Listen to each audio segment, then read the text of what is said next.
Lyca production Subaskaran வழங்கும் super star Rajinikanth, Vishnu Vishal மற்றும் விக்ராந்த் நடிப்பில், டைரக்டர் ஐஸ்வர்யா ரஜினிகாந்த் தயாரிப்பில், இசை புயல் AR ரஹ்மான் இசையில் லால் சலாம் திரைப்படம் உங்கள் அபிமான திரையரங்குகளில். திரு வன்னியரசு, கூட்டணி பலத்தோடு தமிழ்நாட்டில் திமுக இருக்கு. 2024 நாடாளுமன்ற தேர்தலில் பெருத்த வெற்றியை பெறும் அப்படின்னு நீங்க நம்புறீங்க. ஆனா மோடின்ற தனித்த செல்வாக்கு இருப்பதாக இங்க பாஜக நம்புகிறது. அதிமுக தனித்த செல்வாக்கு இருப்பதாக அதிமுக நம்புகிறது. திரு புகழேந்தி சொல்ற மாதிரி பெரிய கூட்டணியை பாஜக தலைமையில் OPS கட்டமைப்பார் தமிழ்நாட்டில்ங்கிற போது பெரிய சவால் இருக்குமே திமுகவுக்கு. எப்படி எதிர்கொள்ள போறீங்க? இல்ல, புரட்சியாளர் அம்பேத்கர் யாத்து கொடுத்த இந்த அரசியலமைப்பு சட்டத்தில் இந்தியா என்பது மாநிலங்களுடைய கூட்டமைப்பு தான். இந்தியான்னு ஒன்று இல்லை, மாநிலங்களுடைய கூட்டமைப்பு தான் இந்தியா. அதுபோல மாநில கட்சிகளுடைய கூட்டமைப்பு தான் இந்தியா கூட்டணி. நம்ம ரெண்டையும் நாங்கள் அரசியலமைப்பு சட்டத்தின் அடிப்படையில் நம்ம இதை பார்க்குறோம். அப்போ முழுக்க முழுக்க மாநில உரிமைகள் மாநில கட்சிகளுடைய வலிமையின் அடிப்படையில் தான் எல்லா இடங்களுமே வெற்றி பெறும். பாரதிய ஜனதா கட்சியை பொறுத்தளவு என்னன்னா, நீ அரிசி கொண்டு வா, நான் உமி கொண்டு வர, 2 பேரும் ஊதி ஊதி சாப்பிடுவோங்கிற அடிப்படையில் கூட்டணி அமைக்கிறாங்க. எந்த மாநிலத்திலும் இந்தியா முழுக்க அவருக்கு தனித்த செல்வாக்கு இல்லை. எல்லா இடங்களிலும் மாநில கட்சியோடு இணைவது, அவர்களை விழுங்குவது அல்லது அவர்கள் உடைப்பது. மகாராஷ்டிராவில் நிலைமை என்ன? ஏக்நாத் சிண்டையை வெளியே எடுத்துட்டு அவர்கிட்ட கட்சியை ஒப்படைக்கிறாங்க. அதே போல அஜித் பவார், சரத்பவார்ட்ட இருந்து அஜித் பவாரை கொண்டு தனியாக ஒப்படைக்கிறாங்க. அப்ப அவர்களுக்கு நம்பிக்கை அப்படிங்கிறது மாநில கட்சிகள் வலிமையாக இருப்பது அவங்களுக்கு ஒரு அச்சுறுத்தல். அப்ப அந்த அச்சுறுத்தலை எப்படி அவங்க டைலூட் பண்றாங்க அப்படின்னா, இந்த மாதிரி நான் கூட்டணி அமைக்கிறோம் வாங்க அப்படின்னு சொல்லி அதை விழுங்குறது அப்படிங்கிறதுக்கான ஒரு உத்தியா நம்ம பார்க்குறோம். அண்ணன் பாஜகவை சேர்ந்த அண்ணன் சொல்லும் பொழுது இந்தியா முழுக்க நாங்கள் ஊழலற்ற ஆட்சி அப்படிங்கிறத ஒரு சொல்றாரு. 2010 அஸ்ஸாமுடைய முதலமைச்சர் ஹேமந்த் பிஸ்வா சர்மா என்கின்ற பார்ப்பனர் அமைச்சராக இருக்கிறார், நீர்வளத்துறை அமைச்சராக இருக்கிறாரு. அவர் கவுகாத்தி கோவாவுடைய நீர்வளத்துறை அந்த நீர் சம்பந்தமாக, தண்ணீர் சம்பந்தமாக, குடிநீர் சம்பந்தமான ஊழல் அவர் மீது பதியப்படுகின்றது. அதுக்கு பிறகு 2015 அவர் பாஜகவில் சேர்றார். இந்த ஊழல் அப்படிங்கிறதுக்காக நான் சொல்றேன், நான் ஊழலற்ற பாஜக அப்படிங்கிறதுடைய யோக்கியதை என்ன அப்படின்னா, அப்படிப்பட்ட ஒரு அமைச்சர் 2015 பாஜகவில் சேர்ந்து 2016 அவர் மீண்டும் அதே துறையில் அமைச்சராகிறாரு. 2021 அவர் இன்னைக்கு முதலமைச்சர். என்னுடைய கேள்வி என்னன்னா, இவங்க ஊழல் பத்தி பேசுறாங்க. ஊழல் பத்தி பேசுவதற்கு நீங்க ஹேமந்த் சோரனை நீங்க ஊழல் வழக்கில் கைது செய்யறாங்க. ஹேமந்த் சோரன் ஜார்க்கண்டினுடைய ஒரு பழங்குடி சமூகத்தை சேர்ந்தவர். அவர் மேல எஃப்ஐஆர் போடல.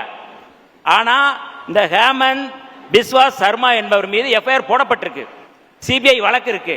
ஆனா அவரை கைது செய்யல. மகாராஷ்டிரா நாராயண ராணே அவர் மீது வழக்கு இருக்கு. அவர் அவருக்கு பாஜக ஆதரவு தெரிவிச்சோன்னா அவரை ஒன்றும் செய்யல. சரத்பவார் கட்சியில் இருந்த அஜித் பவார் மீது இதே நீர் பாசனத்துறையில் 800 கோடி ரூபாய் ஊழல் வழக்கு. அவரை நீங்க பிஜேபிக்கு வந்தவொன்னா அவருக்கு ஞான ஸ்நானம் கொடுத்து உட்கார வச்சு அவரை சிபிஐயோ அமலாக்கத்துறை எதுவுமே பண்ணல. ஆனால் ஹேமந்த் சோரன் போன்றவர்களை அவர்கள் கைது செய்யறாங்க. முதலமைச்சராக இருக்கிறவர்களே கைது செய்யறாங்க. ஹேமந்த் சோரன் என்ன சொல்றாரு, நாங்க பழங்குடி சமுதாயத்தை சேர்ந்தோம், நாங்கள் இந்துக்கள் இல்லைன்றாரு, பிரகடனப்படுத்துறாரு. அவருடைய தந்தை சிபுசோரனுடைய வழியில் அவர் பண்றாரு. ஆனா அவர்களை குறி வச்சு தாக்குதல் நடத்துறாங்க. அப்ப இவர்களுடைய இலக்கு என்னன்னா, இந்தியா முழுக்க ஒற்றை நாடு. ஒற்றை நாடுங்கிறது இந்து ராஷ்டிரம். இந்து ராஷ்டிரம்ங்கிறது OBC இந்துக்களுக்கான ராஜ்யம் இல்ல, அது பார்ப்பனர்களுக்கான ராஜ்யம். அதான் எங்களுடைய தலைவர் தொடர்ச்சியா சொல்றாரு. OBC இந்துக்களுக்கு எதிரான கட்சி பாஜக. இருங்க, OBC இந்துக்களுக்கு எதிரான கட்சி பாஜக எதுல இருந்து சொல்றோம் அப்படின்னா, இப்ப UGC பல்கலைக்கழக மானியம் மானிய குழு ஒரு அறிக்கை அறிவிக்குது. மாணவர்களுடைய படிப்புல அவர்களுக்கு வேலை அந்த இடஒதுக்கீட்டை என்ன பண்றாங்கன்னா, பழங்குடி மக்கள், தாழ்த்தப்பட்ட மக்கள், OBC இந்துக்கள், பழங்குடி இந்துக்கள், தாழ்த்தப்பட்ட இந்துக்கள், இந்த 3 இந்துக்களுடைய இடஒதுக்கீடு அந்த ஆண்டு நீங்க நிறைவேற்றப்படலை, நீங்க நிறைக்கல அப்படின்னா அந்த இடத்துல பொதுப்பிரிவை வைங்கன்றாங்க. பொதுப்பிரிவு யாரு? இந்தியாவில் பொதுப்பிரிவு அப்படிங்கிறது பார்ப்பனர்களுக்கான இடம் தான். அப்ப மத்திய அரசு விளக்கம் கொடுத்து 2019 இடஒதுக்கீட்டு முறையை பின்பற்றுங்கள் அப்புறம் சொல்லிடுச்சு இந்த சர்ச்சை வந்த போது. இல்ல இதுல என்ன சொல்ல வரோம்னா, கடந்த முறை வந்து என்ன சொல்லியிருக்கேன்னா, நீங்கள் இடங்கள் நிரப்பப்படலை அப்படின்னா உதவி பேராசிரியர்கள், பேராசிரியர்கள், இணை பேராசிரியர்களுடைய பணிகள் நிரப்பப்படலைன்னா அது வரும் வரை ஓபிசிக்கான ஓபிசி இந்துக்களுக்கான இடஒதுக்கீடு இருக்கு, பழங்குடி மக்களுக்கான இது இருக்குது, தாழ்த்தப்பட்ட மக்களுக்கான இடங்கள் இருக்கு. அதை வந்து அந்த இடம் இல்லைன்னா நீங்க உடனடியாக வந்து அந்த பொது பிரிவில் இருக்கிறவங்களை நிரப்புங்க அப்படின்னு சொல்றது இது வந்து எப்படி வந்து சரியா இருக்கும்? இல்ல இவ்வளவு குற்றச்சாட்டுகளை நீங்க வச்சாலும் திரு மோடி அவருடைய செல்வாக்கு, பாஜகவுடைய செல்வாக்கு, 5 மாநில தேர்தல் முடிவுகள், தற்போது வந்திருக்கக்கூடிய கருத்து கணிப்புகள் எங்கேயுமே அவங்களுடைய செல்வாக்கு குறைந்ததாகவே இல்லையே. ராமர் கோவில் மூலமாக ராமர் கோவில் கட்டுமானத்திற்கு பிறகு 40% மேல அவருடைய செல்வாக்கு, பாஜகவுடைய செல்வாக்கு, மோடியுடைய செல்வாக்கு கூடியிருப்பதால புள்ளி விவரங்கள் சொல்லுது. நீங்க சொல்றது எப்படின்னா, வடகிழக்கு மாநிலங்களில் கடந்த தேர்தல் நீங்க பார்க்கலாம். நீங்க வந்து முழுக்க அதனுடைய சதவீதத்தை பார்த்தீங்கன்னா பாஜகவுக்கும் தனியாக செல்வாக்கு இல்லை, அங்க இருக்கின்ற மாநில கட்சிகளுடைய செல்வாக்கு தான் இதுல நீங்க வந்து வடகிழக்கு மாநிலங்கள்ல. அதே போல நீங்க வந்து சவுத்துல நீங்க பாத்தீங்கன்னா சவுத்துல உங்களுக்கு எந்த இடமுமே இல்லை.